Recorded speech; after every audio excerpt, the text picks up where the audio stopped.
Hello and welcome to all our viewers in Nigeria and around the world to Global TV Midday News live in Nigeria's capital, Abuja. I am Fauziya Lukman. President Bola Tinubu says $1 trillion Nigerian economy is possible by 2026 and a $3 trillion economy is possible within the decade, noting that Nigeria can do it with double-digit, inclusive, sustainable and competitive growth. This was as he allayed the concerns of business communities, assuring them that crucial plans are underway to improve foreign exchange liquidity. Declaring the 29th Nigerian Economic Summit (NES) in Abuja on Monday, President Tinubu added that he is confident that by working closely with private sector, financing the $3 trillion national infrastructure stroke can be achieved in 10 years and not 300 years.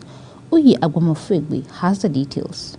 Not take 6 decades because it can be achieved in 1 decade, emphasizing that a fully networked and connected Nigeria by rail, gas, fiber optics and road network can be constructed in less than 20 years with thriving industrial zones in every geopolitical zone of Nigeria before 2030. A $1 trillion economy is possible.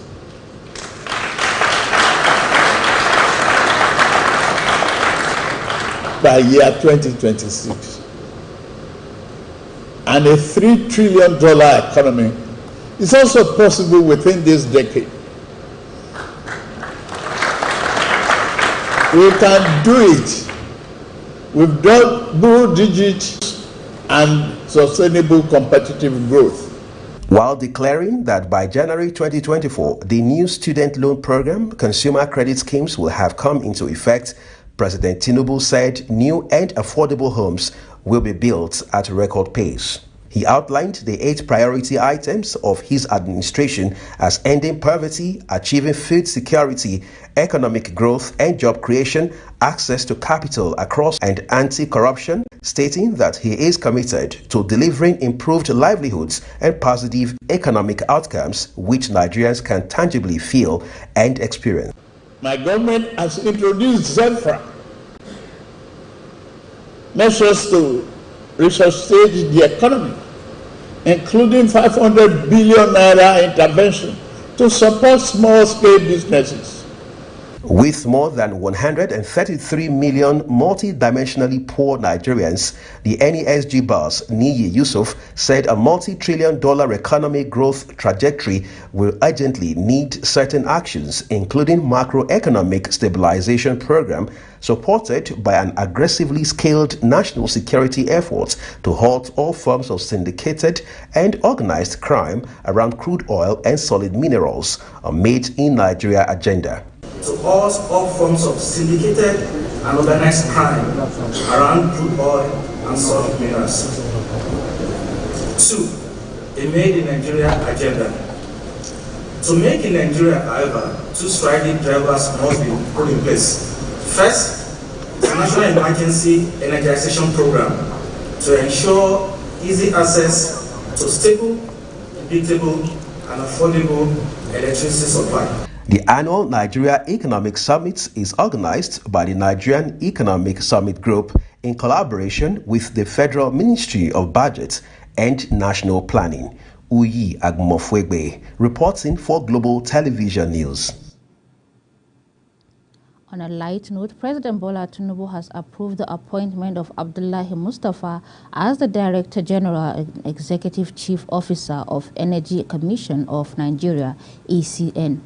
This was disclosed by Ajuri Ngilali, the Special Advisor to the President on Media and Publicity, on Monday. According to the statement, Mustafa Abdullahi comes with over a decade of experience in the Nigerian Upstream Petroleum Regulatory Commission, NUPRC, and has a significant knowledge in the fields of energy and space technology, stating that it is President Tinubu's expectation that the new ECN chief executive will make a positive impact on his administration's intensive push to diversify the nation's energy source in a synergy fashion across the government, towards the ultimate aim of industrializing every part of the country. Meanwhile, President Bola Tinubu on Monday affirmed that the student loan scheme he approved on June 12, 2023 would go live in January 2024. He also promised that episode of industrial action by Academic Staff Union of Tertiary Institutions will become a thing of the past. Tinubu, who elaborated on his administration's plan to stabilize the economy through the collaboration of stakeholders, especially the private sector, also noted that the need to immediately initiate a sustainable credit scheme. The Federal Executive Council, FEC, has approved the creation of Humanitarian and Poverty Alleviation Trust Fund under the governing board. The Minister of Humanitarian Affairs and Poverty Alleviation, Betta Edu, who stated this while briefing State House correspondents shortly after the FEC meeting at the Presidential Villa Abuja, said the fund is flexible forming of financing aimed to help Nigeria's emergency response to humanitarian crisis and address poverty in Nigeria. According to Edu, the federal government hopes to raise at least $5 billion annually into the trust fund as contributions from various sources, including government, private sector, development partners, philanthropic individuals, and other innovative forms of pool funding. The minister also said the governing board will include the Minister of Finance and other top government officials that may be relevant to the trust fund. The Business and Property Court in London on Monday halted the enforcement of the $11 billion arbitration award in favor of PNID against Nigeria. In a judgment delivered by Justice Robert Knowles, it was held that the process through which PNID secured a 2010 contract to build a gas processing plant in Calabar, Cross River State, was fraudulent over the years. Nigeria has been involved in a fight with Process and Industrial since the company accused the Nigerian government of botching a deal by failing to provide gas to them.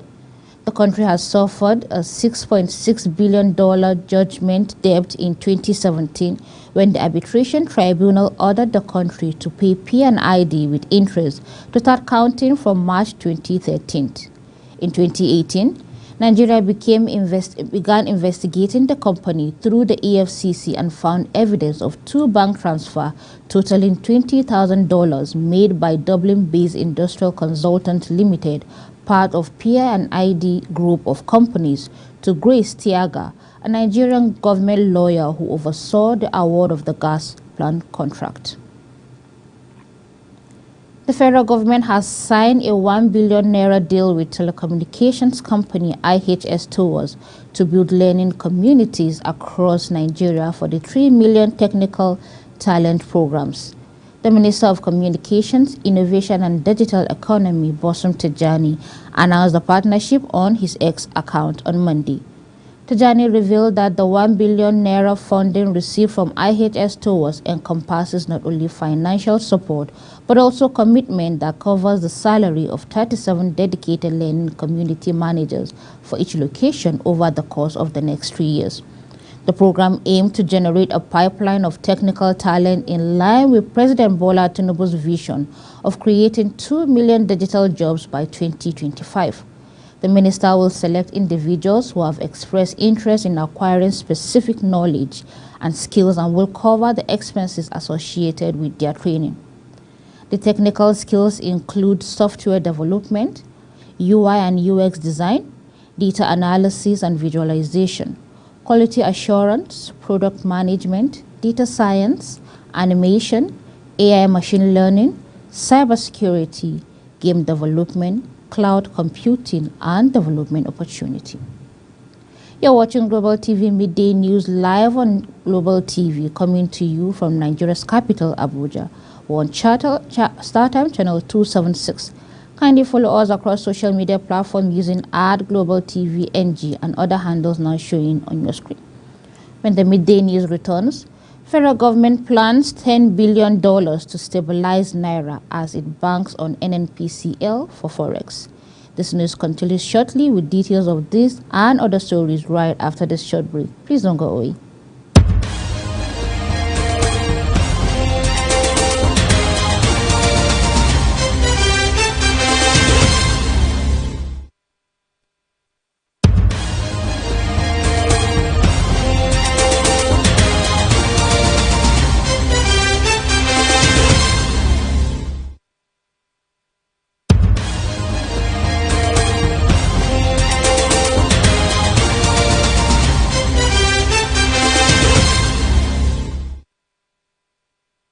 welcome back to Global Television, bringing you live broadcasts of the midday news from the nation's capital, Abuja. Tens of thousands of women in Iceland, including Prime Minister Katrín Jakobsdóttir, are refusing to work on Tuesday. The Kennefree on Women's Day Off has been called in protest at the gender pay gap and gender-based violence. Fields in which women form the majority of workers, such as healthcare and education, are especially affected. The planned walkout marks the first full-day women's strike since 1975. Women and non-binary people have been urged to refuse pay and unpaid work on Tuesday, including household chores. Jakobsdóttir says her government is looking into how female-dominated professions are valued in comparison to fields traditionally dominated by men. According to Icelandic Teachers Union, women make up the majority of teachers at every level of educational system, including 94% of kindergarten teachers. Around 80% of workers at the National University Hospital of Iceland, the biggest in the country, are women. Ireland has been ranked in the best country in the world for the gender equality by the World Economic Forum, WEF, for 14 years in a row. But the country is not completely equal, with WEF assigning it an overall score in 91.2%.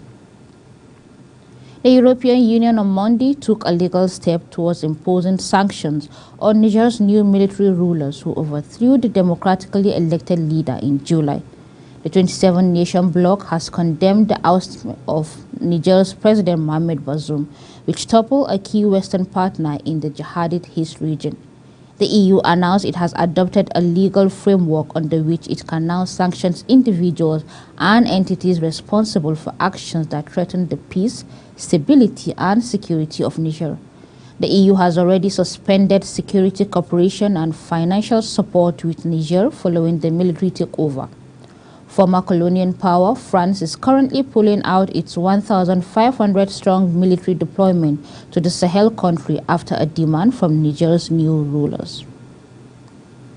Israeli strike on Gaza overnight and early Monday have killed at least 70 people. Hamas officials said as the military stated that it has struck some 320 targets in the Palestinian enclave in 24 hours. The Hamas-controlled government media office of the blockade Gaza Strip said in a statement that more than 60 persons were killed in the Israeli raid during the night, including 17 who were killed in a single strike that hit a house in Jabalia in the northern Gaza. At least 10 other people were killed in new strike on Monday morning, the media office said in a separate statement, bringing to overall toll since Sunday night at least 70 deaths.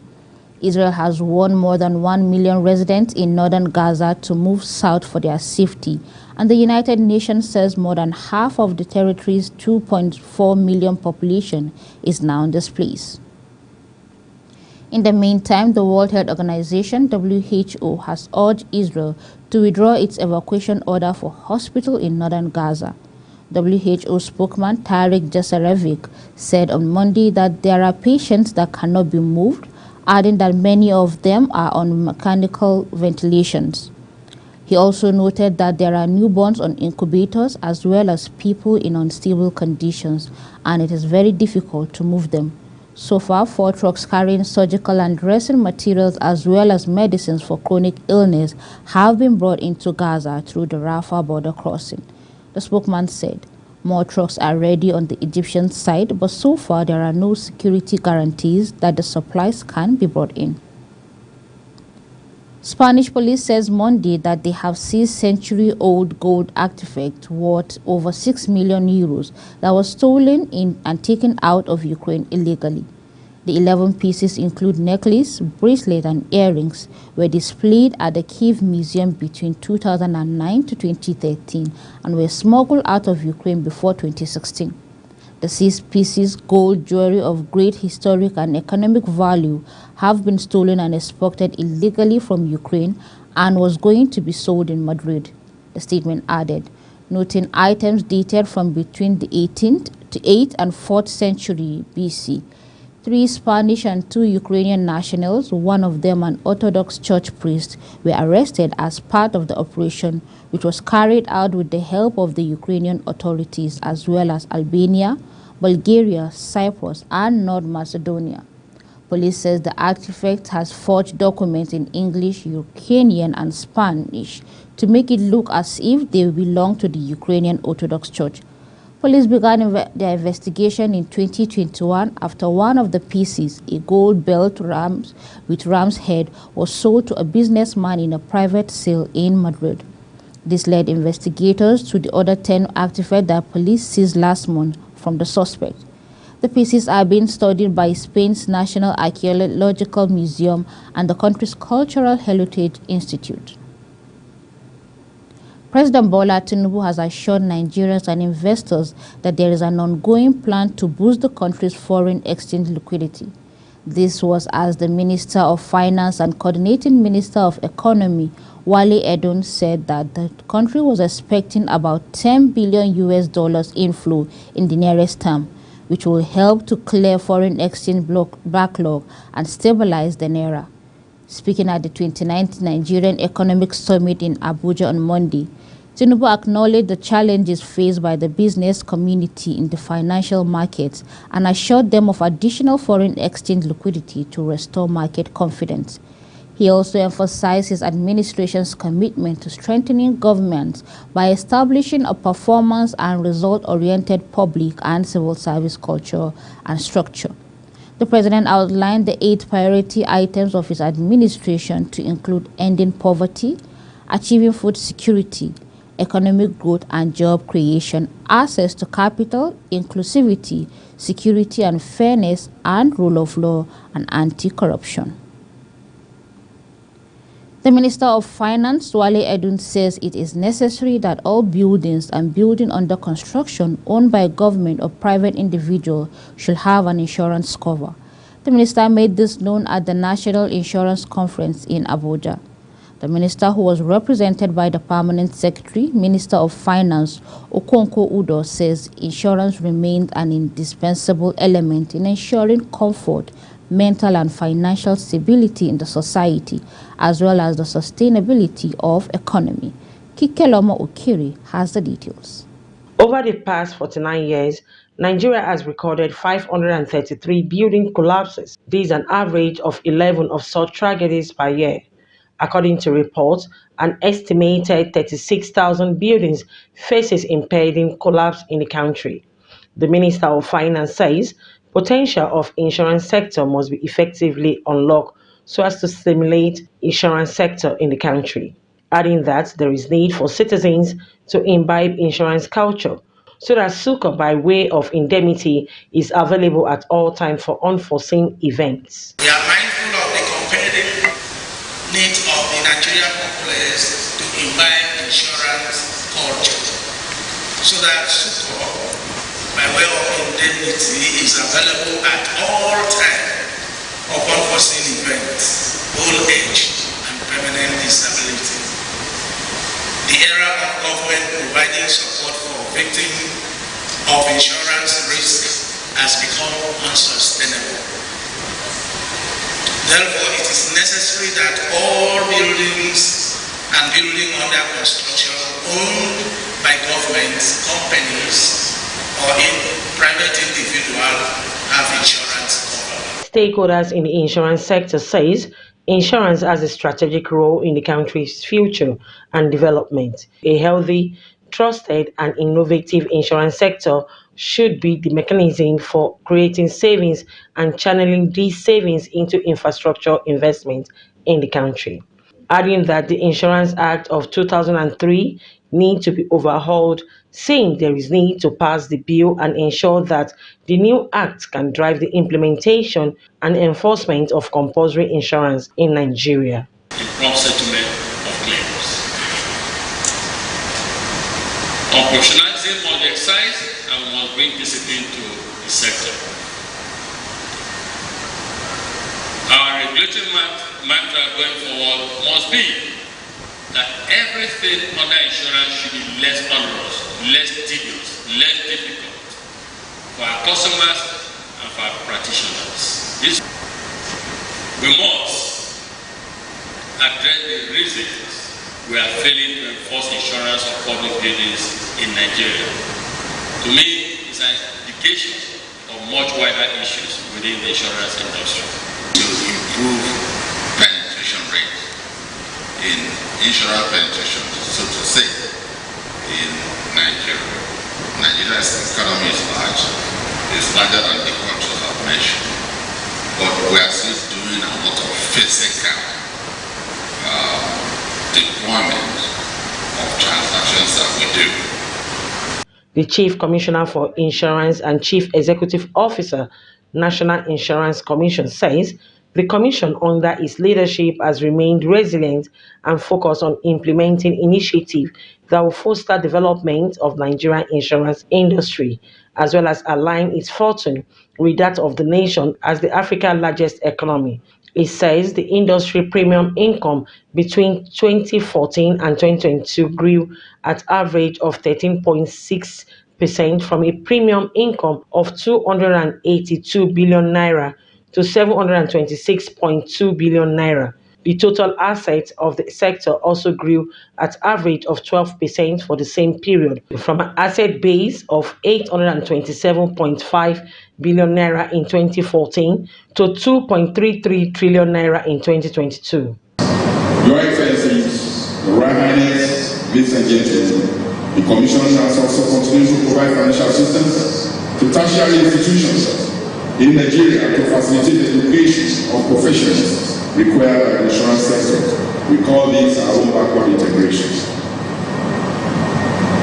Notwithstanding the growth that has been sustained, the roadmap enumerated some of the challenges affecting the desired growth of the insurance industry, which have persisted, such as talent gap, comparatively low public awareness, insurance affordability, lack of trust and confidence in insurance, cultural and religious biases, inadequate distribution channels, low enforcement of insurance, and others. In terms of its performance, Your Excellencies, the industry's premium between 2014 and 2022 grew at an average of 13.6%, from a premium income of 282 billion to 726.2 billion in 2022. The 2023 National Insurance Conference is tagged Redefining Safety Insurance, Solution for Public Buildings and Buildings Under Construction, is aimed at providing an opportunity for practitioners and regulators to come together to have a frank discussion on the state of the industry and agree the course to a sustainable, ethical, professional industry. Kike Lomo Okeri, Global Television News. The Minister of the Federal Capital Territory, FCT, Nyesom Wike, has mandated the verification of tax clearance certificates, TCCs, as a precondition for business transaction in the FCT. The Mandate Secretary, Economic Planning, Revenue Generation and Public-Private Partnership Secretariat, FCTA, Administration, FCTCA, Chinedu Elechi, made this known at a press conference in Abuja on Monday. Elechi explained that the implementation of this law is intended to ensure that all eligible taxpayers in the FCT comply with their tax obligations. He noted that this will ensure that the FCT administration gets the required resources it needs to provide essential services to the FCT residents. That's it on Global TV Midday News, and it came to you live from the nation's capital, Abuja. We are on StarTime channel 276. Kindly follow us across social media platforms using @GlobalTVNG and other handles now showing on your screen.